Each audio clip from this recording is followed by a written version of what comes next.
ক্যানিং পূর্বের বিধায়ক শওকত মোল্লার বিরুদ্ধে মানহানির মামলা। ব্যাকশাল কোর্টে মামলা দায়ের আইএসএফ বিধায়ক নওশাদ সিদ্দিকীর। নওশাদের বিরুদ্ধে বিজেপি থেকে 30 কোটি টাকা নেওয়ার অভিযোগ তোলেন শওকত।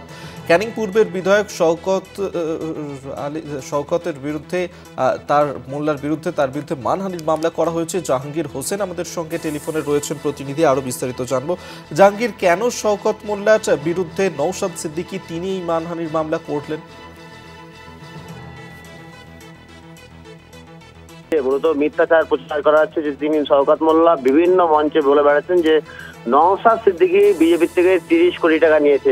এই অভিযোগ তুলেছে শওকত মোল্লা। আর এই অভিযোগের ভিত্তিতে নওশাদ সিদ্দিকী কিন্তু বিভিন্ন মঞ্চেও তিনি বলেছেন যে তিনি মানহানি মামলা করবেন। এর আগেও তিনি শওকত মোল্লার বিরুদ্ধে মানহানি মামলাও করেছিলেন।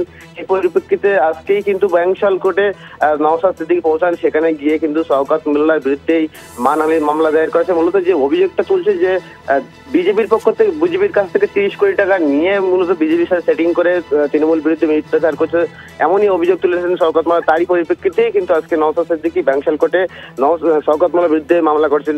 মূলত আরো নওশাদ সিদ্দিকী দাবি করছেন যে রাজনৈতিকভাবে কোনো রকম ভাবে তাকে সাথে পেরে উঠছে না, বা সরকার শাসক দলের পক্ষ থেকে বিভিন্ন ভাবে তাকে অফার করা হচ্ছে, সেই সব অফার কিন্তু সংগ্রহ করছে না বলেই কিন্তু এখন বর্তমানে বিভিন্ন মঞ্চে নওশাদ সিদ্দিকীকে বদনাম করার জন্যই মূলত এই যে বিজেপির থেকে 30 কোটি টাকা নেওয়া আছে এই অভিযোগ তুলে সরব হয়েছিলেন শওকত মোল্লা। তারই পরিপ্রেক্ষিতে আজকে ব্যাংশাল কোর্টে নওশাদ সিদ্দিকী শওকত মোল্লার মানহানি মামলা করলেন। ধন্যবাদ জাহাঙ্গীর তোমায়। জাহাঙ্গীর হোসেন আমাদের সঙ্গে টেলিফোনে ছিলেন প্রতিনিধি।